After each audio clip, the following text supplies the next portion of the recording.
Oui, évidemment oui. Je ne vais pas tous les citer, mais la Convention internationale des droits de l'enfant a été un puissant, facteur d'évolution, des droits de l'enfant, tant au niveau civil, on peut donner comme exemple, par exemple, la possibilité pour l'enfant d'être entendu dans les décisions qui le concernent, dans les procédures qui le concernent, qu'au niveau pénal, la protection du mineur victime. On peut citer aussi le droit administratif avec une évolution de la législation sur la protection de l'enfance ou bien, une amélioration de l'accès à l'école, par exemple. Donc oui, une évolution, très marquée, très marquante qui, permet de dire qu'aujourd'hui les droits de l'enfant sont, assurés dans notre pays de manière, si ce n'est, optimum et idéale, en tout cas, mieux qu'il y a 30 ans.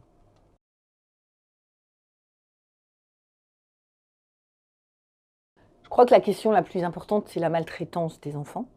On n'arrive toujours pas à juguler ce qui est un phénomène, extrêmement important encore. On a encore trop d'enfants qui meurent de maltraitance, trop d'enfants qui n'ont pas, dont les besoins fondamentaux ne sont pas satisfaits dans leur famille et pour lesquels, l'État, s'il intervient, n'intervient pas avec une efficacité suffisante. On peut le dire, débordé par les besoins en matière de protection de l'enfance.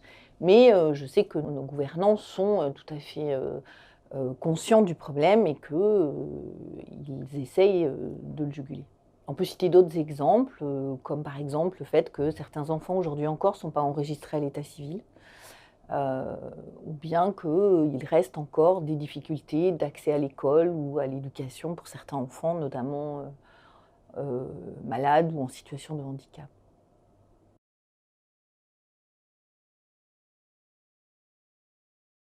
Alors oui, les juges ont intégré la Convention internationale des droits de l'enfant, qu'on appelle la CID, dans leur pratique, peut-être pas encore suffisamment, mais ça fait partie des progrès qu'on peut constater.